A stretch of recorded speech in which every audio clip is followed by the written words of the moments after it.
Oh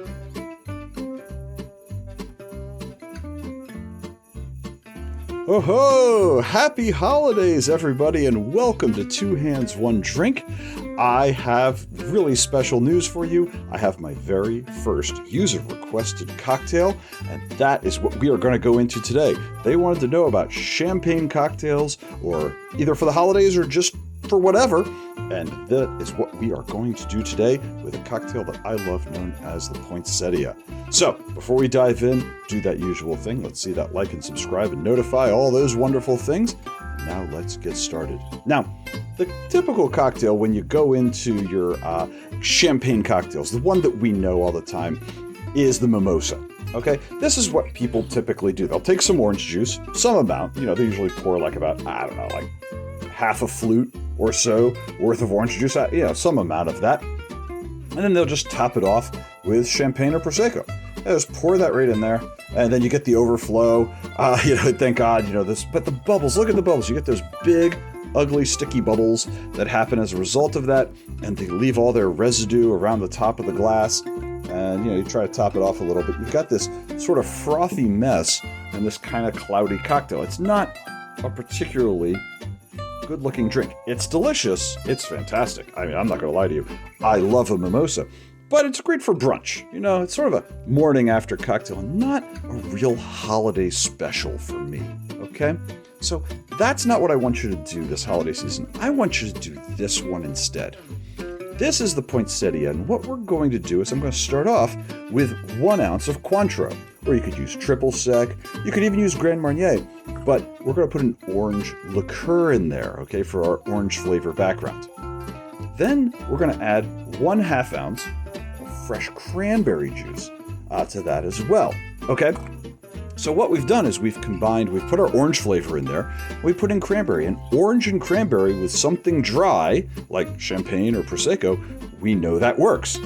Okay, there's a cocktail called a Cosmopolitan out there that's kind of popular for this reason.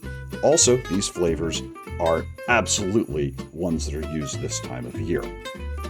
We're going to top that off with about 4 ounces of champagne or Prosecco, give or take.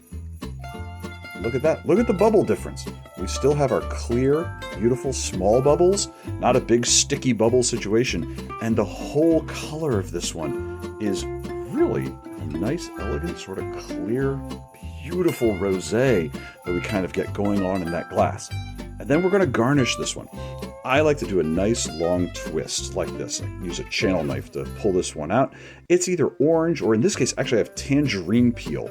And I really like this one. Now, where we're garnishing a champagne flute, don't put it across the top or, hang it. It's where you're going to go. A champagne flute doesn't have a lot of surface area.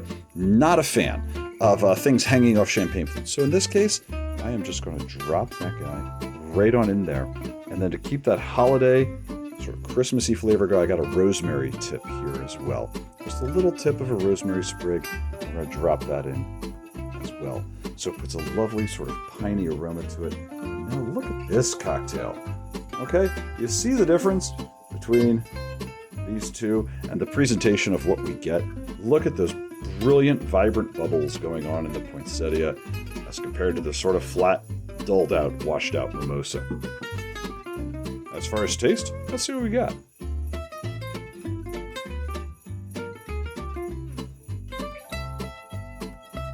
Oh my God.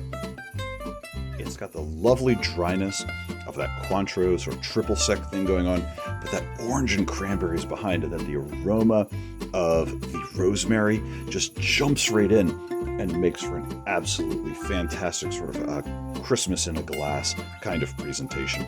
This is the holiday cocktail I think you all should be making this season. I want you guys to go out there, make yourselves a lovely poinsettia, whatever holidays you celebrate, okay? Be it Christmas, what I celebrate, but if it's Hanukkah, Kwanzaa, or just make it for New Year's, whatever it is, I want you all to have a super happy holidays, and I hope you enjoy.